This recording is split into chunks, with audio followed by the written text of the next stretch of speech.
Uhawe ikaze mu kiganiro inyigisho za Bibiliya. Muri iki kiganiro tugenda turaba ibice by'ivyanditswe muri Bibiliya yera ijambo ry'Imana, tukarimbura insiguro yavyo. Ni ikiganiro gitanga inyigisho z'ivyanditswe vyera mu kiringo c'imyaka 5. Inyuma y'icigwa turaguha inomero woturonderako igihe wogira ico ugomba guterera canke kubaza. Kaze twumvirize kandi twigishwe.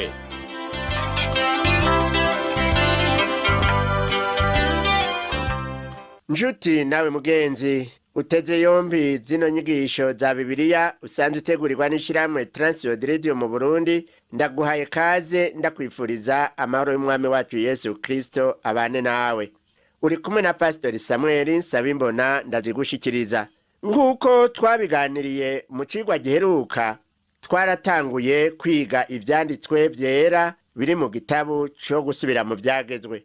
Twarabonye ko Mose umwanditsi w'ico gitabu yari umuntu yarazi Imana, akaba yavugana nayo imbona nkubone, nk'uko twabibonye muri Zaburi y'103 umurongo w'indwi hatubwiye ngo yamenyesheje Mose inzira ziwe, ibikorwa vyiwe yabimenyesheje Abisirayeli.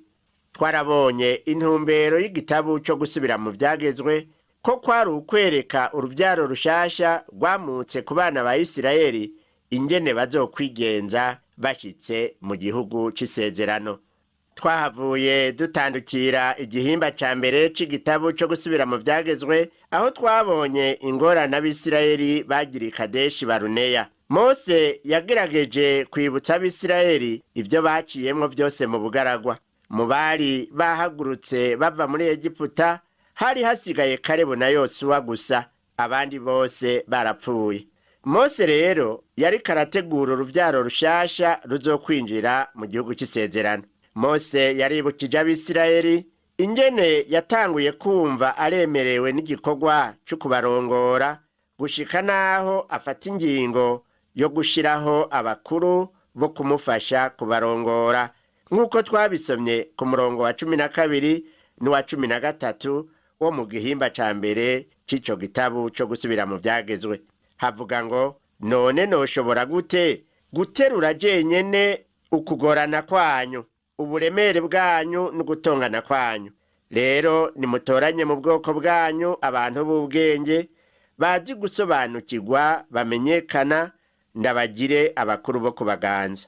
Mose rero hano yaributse yuko ugushiraho abo bakuru kwavuye ku ntege nke ziwe. We yagira ngo niwe ari karaterura Abisirayeli, abikorera nk'umutwaro munini wo kurongora iryo hanga, ariko yibagiye ko Uhoraho ari we yari yiremetse iryo hanga. Twarabonye ko Mose atatinye kwerekana intege nke yagize, kandi ko yakoze ibitahimbaye Uhoraho igihe yashiraho abo bakuru bo kumufasha kurongora ihanga rya Isirayeli. Twaranavuze ko ibi vyerekeye kwemera intege nke umuntu yagize biri mu barongozi bake uwu munsi. Ikindi yabibukije nuko Imana itanezerejwe no kubona ibageza mu gihe cyo kujabuka mu gihugu c'isezerano, ikababwira n'ingene babigenza, nabo bakanka ngo bagomba kubanza gutumayo abatasi. Abo batasi bahavuye babazanira inkuru y'agacavutu, bituma Abisirayeli bidodomba, bavuga amajambo atabereye, ibyo bikaba byabakwegeye akarambaraye.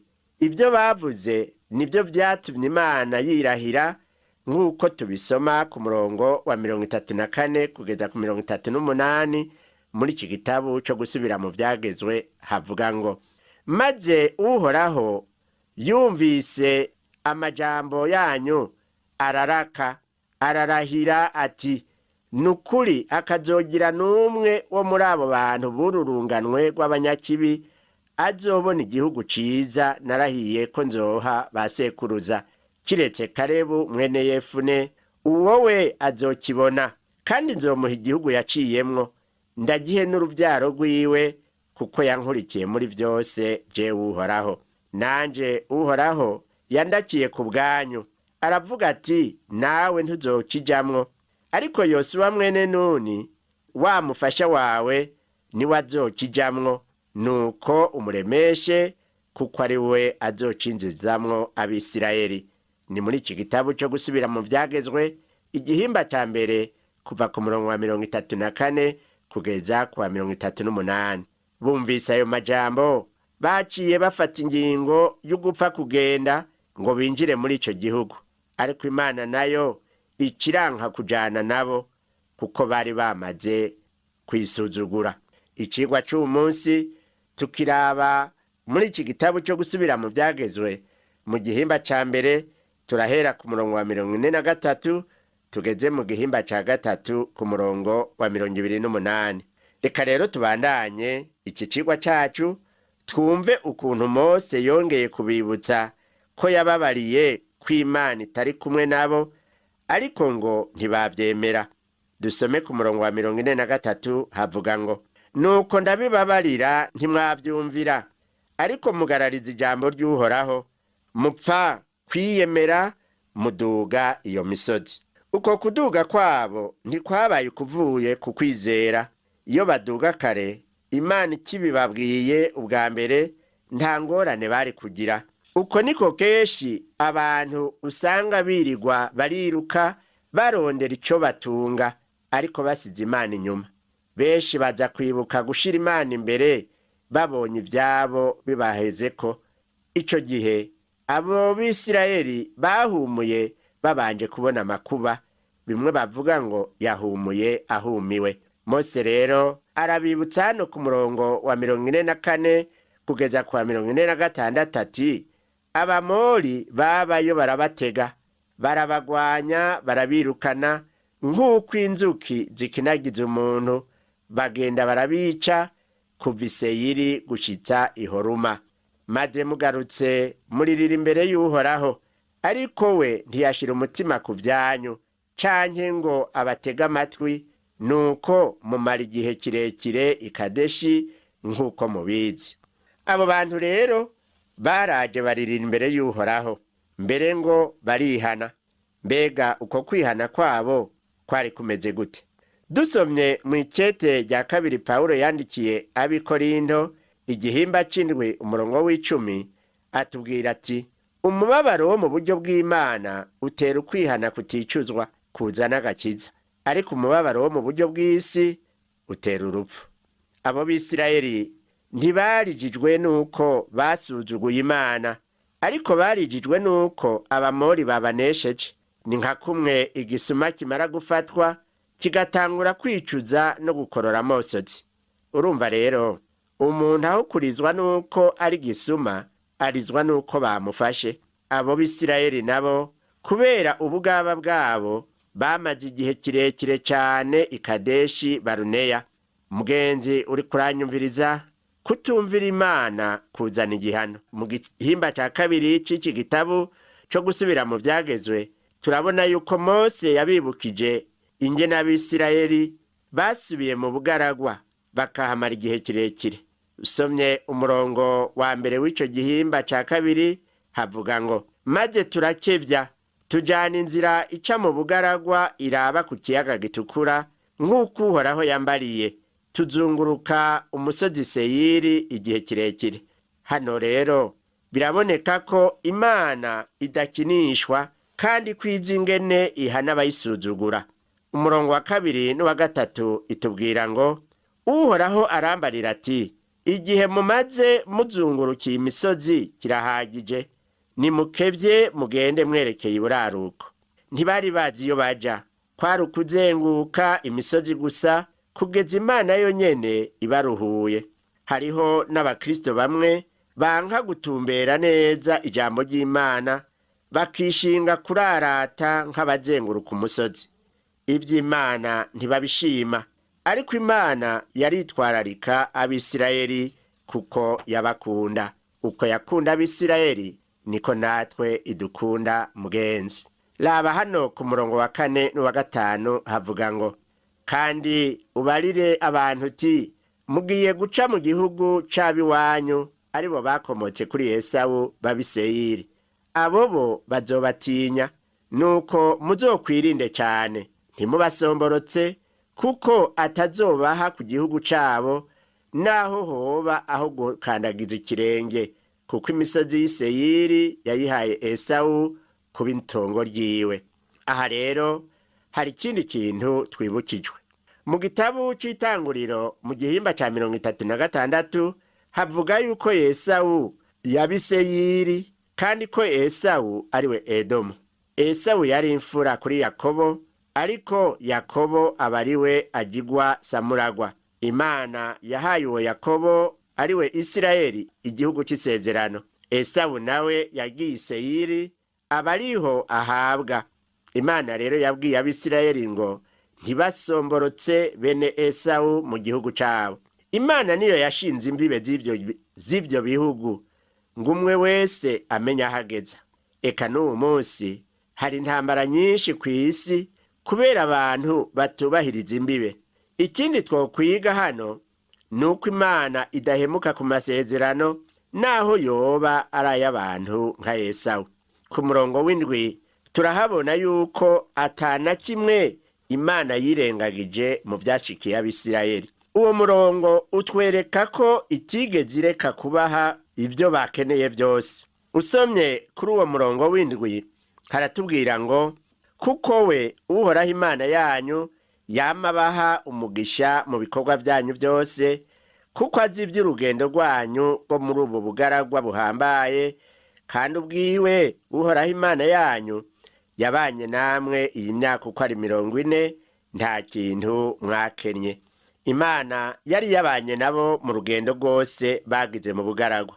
Aha rero Mose aravuga ati nta kintu mwakenye, nk'uko Dawidi nawe yabivuze muri Zaburi ya 23 umurongo wa mbere ati Uhoraho niwe mwungere wanje sinzokena. Uwo murongo utwereka ko Imana itigeze ireka kubaha ivyo bakeneye vyose.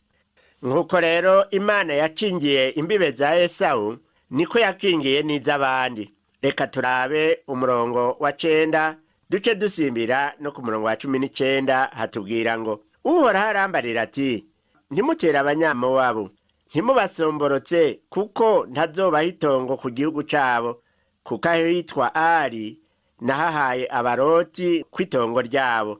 Umurongo wa 19 nawe uvuga ngo kandi nimwashika ahegereye urubibe rw'Abamoni ntimubatere canke ngo mubasomborotse, kuko ntazobaha itongo ku gihugu c'Abamoni, kuko nagihaye Abaroti kw'itongo ryabo.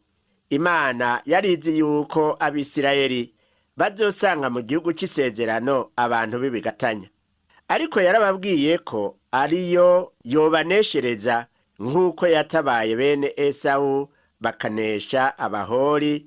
Kurya nyene vyanditswe ku murongo wa 22 ni nako Abamoni banesheje abitwa Abazamuzumi, nk'uko tubisoma ku murongo wa 20. Dushishikare rero gusoma aho dusanga Mose yaciye yibutsa Abisirayeli ingene Imana yabaneshereje abagerageje kubatangira mu nzira yabo bose. Turabe umurongo wa 24 wo muri iki gitabo cyo gusubira mu byagezwe igihimba cya 2. Havuga ngo Uhoraho arambarira ati nimuhaguruke mufate urugendo mujabuka umwonga wo kuri Arunoni. Ehe Sihoni umwamori umwami w'Iheshiboni ndamutanze mu maboko yanyu hamwe n'igihugu ciwe, mutangure kucinjira mu mutere. Abisirayeli baciye mu gihugu ca Mowabu n'ica Amoni, ntibagira ico bahagira, bihitaniramwo indya n'amazi gusa.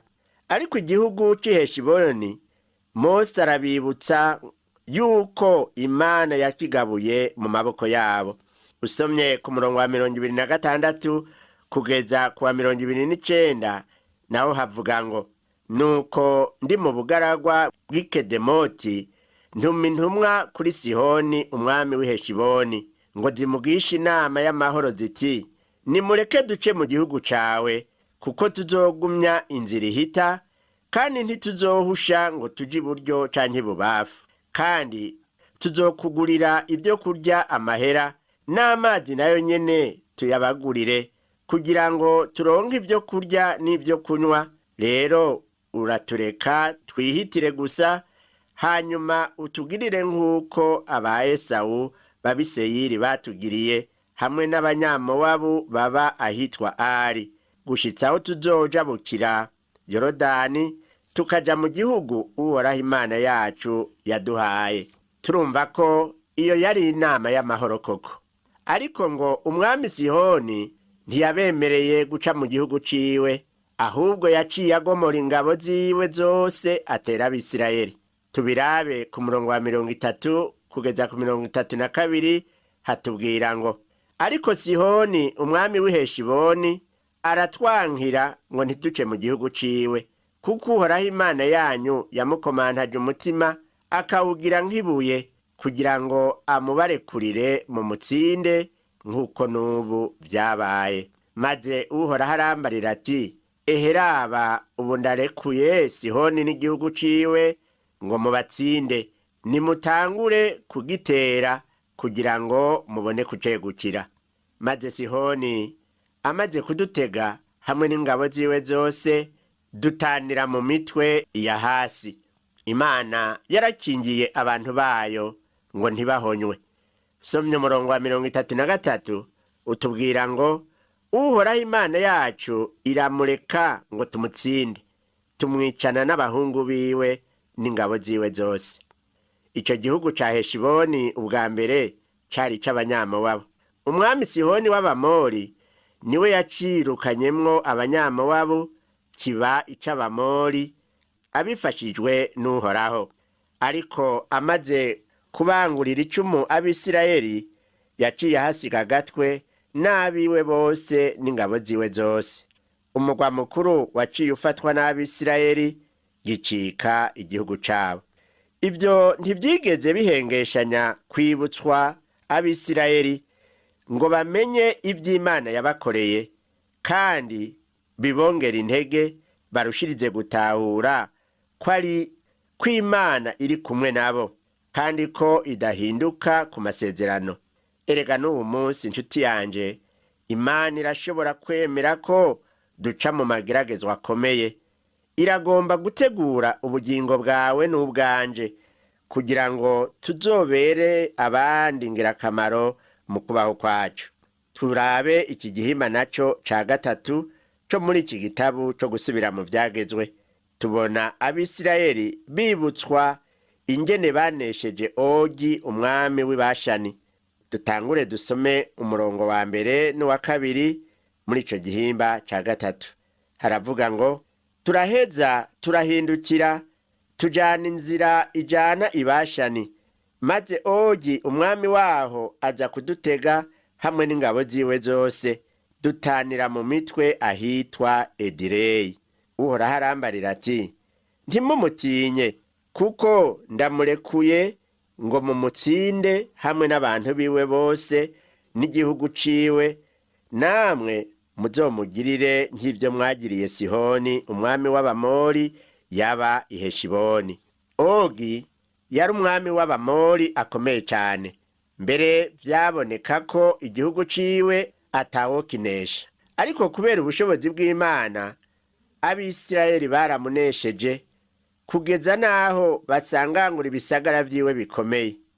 Laba ku murongo wa 3 kugeza ku murongo wa 5 havuga ngo, nuko Uhoraho Imana yacu arongera arekura na Ogi umwami w'Ibashani, nawe ngo tumutsinde hamwe n'ingabo ziwe zose, turamwica ntitwasiga n'uwo kubara inkuru. Duca tunesha ibisagara vyiwe vyose, nta gisagara cabo na kimwe tutanesheje mu bisagara vyose uko ari 60 mu ntara yose muri Arugobu Ibashani, mu ntara ya Ogi. Ivyo bisagara vyose vyari bikikijwe n'inzitiro ndende z'amabuye ziriko inzugi zugajwe imyamba. Hari n'ibindi bisagara vyinshi cane bitagira inzitiro. Nta kuntu Abisirayeli bari kwigarurira igihugu gikomeye nk'ico atari Imana yonyene ibagwaniye. Ivyo vyaciye bibaremesha, bituma badatinya ibigatanya byo mu gihugu bashizwe imbere. Ku murongo wa 11 niho tubona ukuntu uwo mwami Ogi yari umwe mu bigatanya byari bisigaye. Uwo murongo uvuga ngo kandi uwo Ogi umwami w'Ibashani niwe wenyene yaragasigarira k'Abarefa, uburiri bwiwe bwari ubw'icuma. Mbega ntibukiri iraba mu Bamoni no kugeza n'ubu? Uburebure bwabwo bwari intambwe 9 z'ukuboko uciriye mu nkokora, ubwaguke bwari intambwe 4 nk'uko intambwe z'ukuboko zisanzwe zireha. Dufashe yuko intambwe imwe y'ukuboko yoba ipima nk'isantimetero 45, duca dusanga uburebure bw'ubwo buriri ari nka metero 4. Ubwo buriri ngo boba baciye babushira mu nzu yo kwerekaniramwo ibya kera yiraba, ariyo bita mize mu rurimi rw'igifaransa. Ogi yari kigatanya, ubwami bwiwe bwari bukomeye, ariko igihugu ciwe cahawe abana ba Isirayeli. Turabona ku murongo wa 12 n'uwa 13 havuga ngo ico gihe tumaze gushikira ico gihugu ndagiha Abareyubeni n'Abagadi uhereye kuri Aroweri ho ku mwonga wo kuri Arunoni n'igice c'imisozi y'Igileyadi hamwe n'ibisagara vyaho. Igice c'umuryango wa Manase ndagiha ikindi gice gisigaye c'Igileyadi n'Ibashani hose mu gihugu ca Ogi, ariyo ntara yose yo muri Arugobu. Aho Ibashani hose bahita igihugu c'Abarefa. Ico gihugu ca Ogi cahawe abo mu miryango ya Reyubeni. Gadi na Manase bo bahisemwo kwigumira mu ruhande rwo mu buseruko bw'uruzi Yorodani. Ku murongo wa 18 naho havuga ngo muri ico gihe ndababarira nti Uhoraho Imana yanyu abahaye iki gihugu ngo mukiganze. Abahizi mwese nimujabuke mwitwaje ibigwanisho muje imbere y'Abisirayeli bene wanyu. Mose yabibukije yuko abamaze guhabwa intara begukira bategerezwa kujabukana nabo mu yindi miryango kugira ngo babafashe kwigarurira intara zo hakurya mu burengero bwa Yorodani.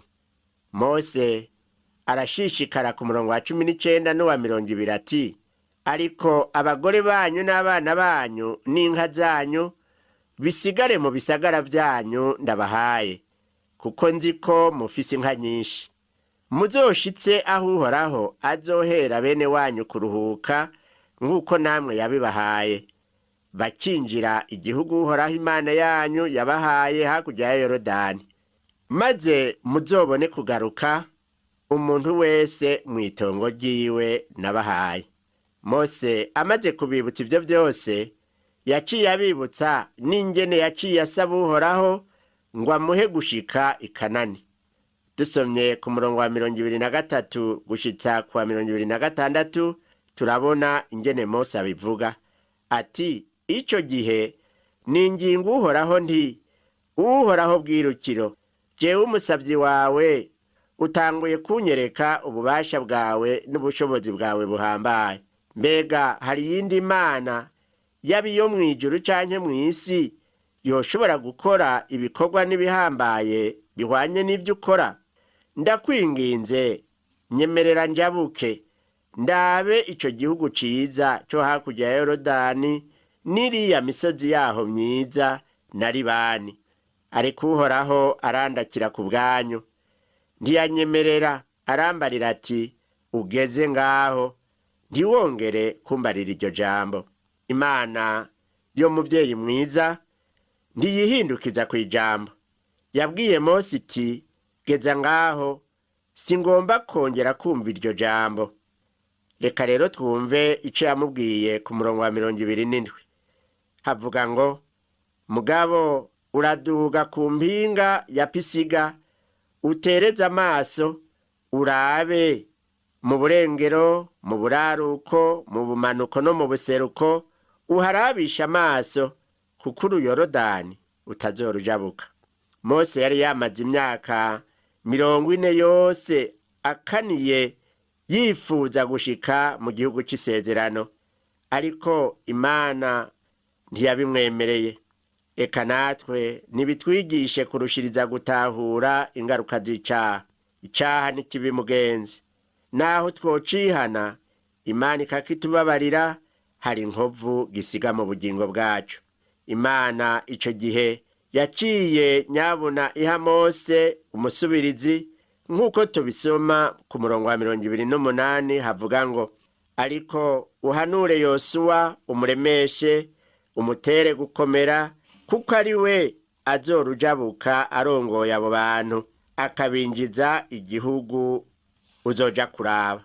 Mose nawe ico gihe yaratomoye neza imbere y'abo bantu bari biteguriye kujabukira mu gihugu c'isezerano, yuko Yosuwa ari we Imana yari yatoye kugira ngo ababere umurongozi. Nshuti yanje mugenzi, wewe uri kurumviriza zino nyigisho za Bibiliya, Imana yagombye kwibutsa abana bayo ivyo vyose kugira ngo ntibibagire ko yamye igendana nabo kandi ibakunda.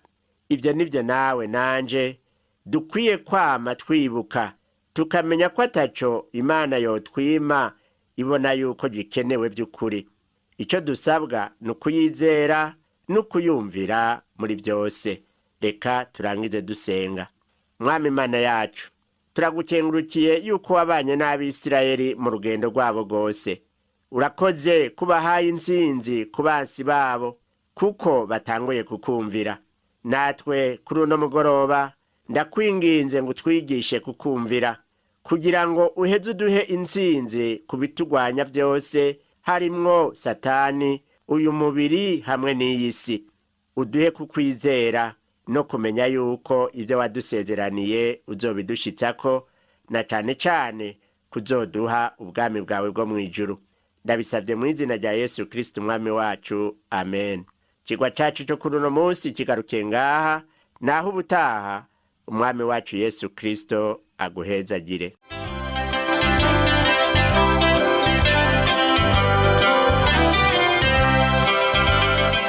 Wakoze kumviriza icigwa c'ijambo ry'Imana c'uyu munsi.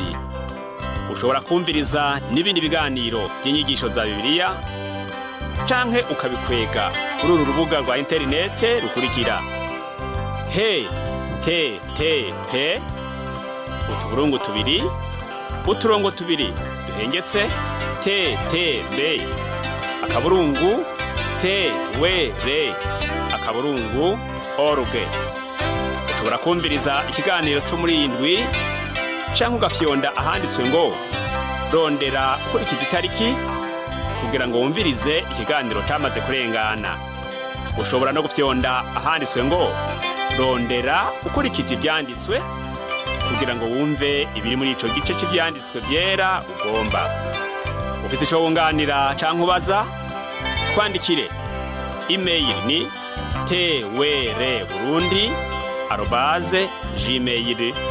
twr@gmail.com. Ushobora kandi kudusanga kuri Facebook yitwa TWR Burundi. Ushobora no kutwakura kuri telefone yo mu biro, inomero ni 22 24 26 57 mu masaha y'akazi, canke kuri telefone ngendanwa, inomero ni 69 67 12 77 79